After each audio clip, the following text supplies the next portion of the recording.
జూదం ఆడడం ప్రారంభించగానే మనిషిలో ఒక తమకం ఏర్పడుతుంది. ఏమిటా తమకము అంటే, ఇక్కడ నేను ఏది పోగొట్టుకున్నానో దానిని మళ్ళీ ఇక్కడే పొందగలను అన్న భావన ఏర్పడుతుంది. సాధారణంగా నిశ్శబ్దంగా ఇంట్లో ఉన్నటువంటి సమస్తము వెళ్ళిపోతాయి. ఆ తమకం ఎక్కడి వరకు వెళ్ళిపోతుందంటే, తాను ఎంతటివాడు ఎంత స్థితికి వచ్చాడన్న విషయాన్ని కూడా ఇంకా పరాకుతో పట్టించుకోగలిగిన స్థితి ఉండదు. అదొక ఉన్మాదముతో కూడుకున్నటువంటి అవస్థ. ఆ అవస్థలో సర్వభ్రష్టుడైపోతాడు. అయిపోవడం కాదు, ఆశ్చర్యం ఏంటంటే, శ్రీరామాయణం సుందరకాండలో వర్ణించినట్టుగా అన్నీ పోగొట్టుకున్నవాడు బుద్ధి తెచ్చుకుని ఇంటికి వెళ్ళాడు. కనీసంలో కనీసం పక్కవాడి చేతులలో ఉన్న ముక్కల వంక చూస్తూ నించుని సంతోషం పొందుతాడు తప్ప ఇంటికి వెళ్ళాడు. అది కదలకుండా వెలుగుతున్న దీపాలను అడ్డుపెట్టి సుందరకాండలో మహర్షి ఓడిపోయిన జూదగాడు పక్కవాడి జూదపు ముక్కలలోకి చూస్తున్నట్టుగా ఉంది కదలకుండా వెలుగుతున్న దీపం అంటారు. ప్రధ్యాయిత వివాపస్య అని. కాబట్టి ఈ జూదం అనేటటువంటిది మనిషిని సర్వభ్రష్టుణ్ణి చేస్తుంది. అసలు జూదం అనేటటువంటి వ్యసనము ఎవరి దగ్గర ఉన్నదో వాడి భార్య కాని వాడి బిడ్డలు కాని ఇప్పుడు ఈ క్షణంలో వాళ్ళు పొందుతున్న సంతోషం ఏదున్నదో అది ఒక గంట తర్వాత కూడా రేపు కూడా మనం పొందుతామన్న నమ్మకం ఏముండదు. ఎందుచేత అంటే వాళ్ళు 7 గంటలకి పొందినటువంటి సంతోషం 8 గంటలకి అంతరించిపోవచ్చు. కారణం ఏమంటే ఆయన జూదంలో సమస్తాన్ని పోగొట్టుకోవచ్చు. ధర్మరాజు అంతటి వాడు దీనికి అతీతుడు కాలేకపోయాడు. చిత్రం ఏమిటంటే, మీరు ఎన్ని దృష్టాంతాలు చూపించండి, ఇది కూడా కామ సంబంధమైన వ్యసనమే. ఇంతమంది పాడైపోయారా, అందులో తమకం ఉంటుందిరా, ఒకసారి ముట్టుకుంటే నువ్వు పైకి రాలేవు, సరదాకి కూడా దాని జోలికి వెళ్ళవద్దు అని మీరు ఎంత చెప్పండి, ఒకసారి దానిలో కూర్చున్నవాడు తమకమును విడిచిపెట్టలేడు.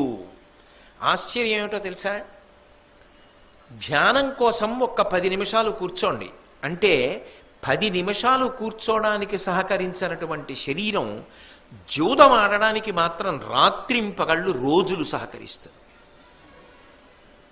నేను మీకు వివరములు ఉదాహరణలు చెప్పక్కర్లా, మీరు ఎంతమందిని చూసుంటారు అలాగా రోజులు కూర్చోగలరు.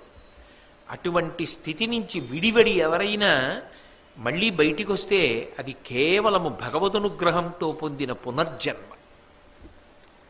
కానీ అది అందరికీ సాధ్యం కాదు. ఎక్కడో కోట్ల మందిలో ఏ ఒక్కరో భగవదనుగ్రహాన్ని పొందిన వాళ్ళు మాత్రమే అలా బయటికి రాగలరు. అందుకే అసలు అటువంటి దాని జోలికి వెళ్ళవద్దు, అది పరమ ప్రమాదకరము. దాని చేత ఏమవుతుందో తెలుసా, తరువాతి కాలంలో కట్టుకున్న భార్య, కడుపున పుట్టినటువంటి పిల్లలు కూడా చీత్కరిస్తారు. అసలు లోకంలో నమ్మేవాడు ఉండడు. 5 రూపాయలు ఇవ్వడానికి కూడా ఎవడు నమ్మడు, వీడికి ఇస్తే మళ్ళీ వ్యసనానికి పోతాడు రా అంటారు. కాబట్టి అది పరమ ప్రమాదకరము సుమా, దాని జోలికి వెళ్ళవద్దు. దీనికి పరిష్కారం ఏమిటో తెలుసా, భంజనం ఒక్కటే. భంజనము అన్న మాటకు అర్థం ఏమిటంటే మూలంతో కలిపి సర్వనాశనం చెయ్యాలంతే. కొన్ని చూడండి, కొట్టి వదిలేస్తే చాలు. కొన్నింటిని కాల్చెయ్యాలి తప్ప అసలు ఆ రూపం ఉండడానికి వీల్లేదు. అంత ప్రమాదకరమైన వాటిల్లో ఒకటి జూదము. అందుకే అసలు దానికి ప్రవేశము ఇంటి యందు ఉండరాదు. నువ్వు ఇంట్లో ఏదైనా ఉంచుకో, చెట్టు బొమ్మ పెట్టుకో, పుట్ట బొమ్మ పెట్టుకో, కానీ సరదాకి కూడా జూదమాడడానికి సాధనమైన ముక్కలను తెచ్చి పెట్టవద్దు. అది ఆ తర్వాత తెలియక నీ కొడుకు ముట్టుకున్నా కూడా ఏ స్థాయికైనా వెళ్ళవచ్చు. దానితో పోల్చి మాట్లాడవద్దు. అసలు దానికి సంబంధించిన పారిభాషిక పదజాలమును ఇంట వాడవద్దు. ఇంట్లో విందు వినోదం జరుగుతున్నప్పుడు కూడా దాన్ని అంగీకరించవద్దు. కార్యాలయాలలో కానీ పవిత్ర ప్రదేశాలలో కానీ ఇటువంటివి జరుగుతున్నాయంటే నిర్మోహమాటంగా, నిర్దాక్షిణ్యంగా మూలం వరకు తీసేయవలసిందే, మూలపు వేరు త్రుంచేయవలసిందే. అక్కడ మాత్రం రాజీ పడవలసిన అవసరం లేదు. భంజనం ఒక్కటే దానికి ప్రధానము. అంటే అసలు దానికి స్థానం ఇవ్వవద్దు. ఇలా ముట్టుకునే ప్రయత్నం చెయ్యవద్దు, సరదాకి కూడా తేవద్దు, ఇంట్లో కూడా పెట్టవద్దు, దానికి ప్రతిరూపాన్ని కూడా ఇంట్లో ఉంచవద్దు.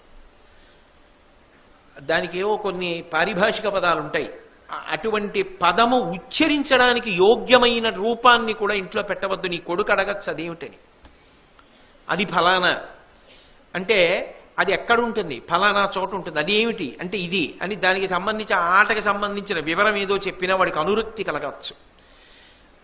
అందుకే నాకు తెలిసినంత వరకు ఈ ఒక్క దాంట్లో మాత్రం ఏ ప్రభుత్వం కూడా చట్టబద్ధమైన పోటీలు నిర్వహించరు, బహుమతులు ఇవ్వరు. ఎందుకంటే అది పరమ ప్రమాద హేతువు. అసలు దాని గురించి పిల్లల దగ్గర ప్రస్తావన కూడా తేకూడదు. సరికదా, దాని పట్ల పరమ వైముఖ్యం కలిగేటట్టుగా మాట్లాడాలి. ఇప్పుడు మాట్లాడిన పిల్లలతో కలిసి మీరు వెడుతున్నారనుకోండి, రావి చెట్ల కింద రచ్చబండల దగ్గర ఇటువంటివి జరుగుతుంటాయి. అది ఏమిటి నాన్నగారు అని అడిగాడు అనుకోండి, మీరు చాలా వెంటనే జాగ్రత్త పరులైపోవాలి, యథాలాపంగా మాట్లాడకూడదు. మీరు అది ఎంత ప్రమాదకరమో చెప్పాలి, అసలు సమర్థన వాక్యం మాట్లాడకూడదు. అలా కనపడిన వాడి గురించి ఏ మొహమాటం లేకుండా పతనమైపోతాడు అది పట్టుకుని అనే మాట్లాడాలి. అప్పుడు ఏమవుతుందంటే దాని జోలికి వెళ్ళరు పిల్లలు. అందుకే కొన్నింటికి పరిష్కారమేమి భంజనము అంటారు. భంజనము అంటే అసలు దాని రూపము ఉంచవద్దు. ఇవన్నీ దేంట్లోకి వస్తాయంటే సుందరకాండలో సింహికాస్వరూపంలోకి వస్తాయి. అందుకే హనుమ దాన్ని ఉంచలేదు, చంపి అవతల పారేశారంతే. అంటే భంజించడం వినా మార్గం ఉండదు. అటువంటి వాటిలో జూదం ఒకటి, అది కూడా కామసంబంధం.